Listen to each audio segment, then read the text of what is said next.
Good evening. I'm Claire Gallogly, and tonight I'm here to present you my capstone project, Lessons from the California Active Transportation Program Technical Advisory Committee.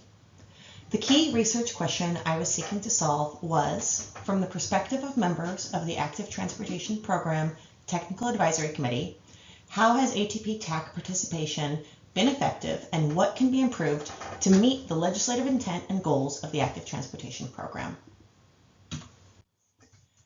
In order to address this research question, I conducted interviews with 7 current or former TAC members who had experience through multiple cycles of the Active Transportation Program. Through these interviews, I asked a series of robust questions, and at the end of that, developed a matrix to look for themes and answers to those questions. That resulted in 5 key themes. The first of which is that there were mixed results on the ATP TAC's ability to meet state goals. While these goals are set by state legislation, ATP TAC members generally thought that some were primary goals that the TAC worked towards, and others were secondary goals that would be as the result of advancing mode shift and safety. Those secondary goals were things like decreasing greenhouse gas emissions or increasing the amount of safe routes to school or reducing obesity.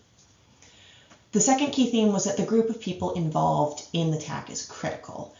Everyone universally stated the amount of respect that they had for their colleagues on the TAC, the ability to be open to listening to other people's perspectives and have their mind change as a result of really robust dialogue. Everyone recognized that people were there because they really cared about advancing active transportation in the state, and that really showed in the way that they were willing to show up, be vulnerable, have honest conversations with the goal of advancing the program. Third was that agencies are very invested in the program. It takes time, effort, and resources to send a staff member for a full day to an Active Transportation Program Technical Advisory Committee meeting. Those agencies who are doing that really believe in the goals of Active Transportation Program and feel like it's important to have the viewpoint of their agency reflected in what the TAC is saying. Fourth is that there was a mixed but strong desire to return to in-person meetings. Prior to the COVID-19 pandemic, the TAC always met in person. It was typically a full-day meeting located in Sacramento. This allowed for coffee breaks to get together, lunch to chat further, relationship building, and really to build on trust and interpersonal skills. With the global pandemic and the transition to all remote meetings, some of that was really lost, and that was reflected in many TAC participants' responses to these questions. Of note, it was recognized that having remote meetings allowed for broader participation, and that was valuable as well.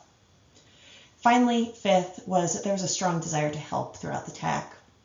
Many TAC members referenced former work that they did in small groups or on committees, focusing on a specific task, and over again, folks responded that they had a strong desire to help, to improve the program, to be more involved, and this, I think, is a latent opportunity to improve on the program.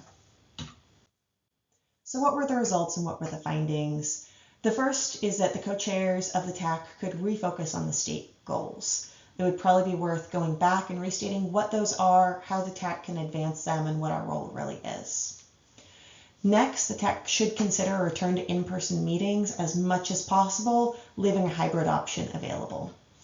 And finally, the opportunity to expand small group and committee work to solve technical problems on the TAC or advance smaller issues that need more refined work is a latent opportunity for the TAC and the co-chairs.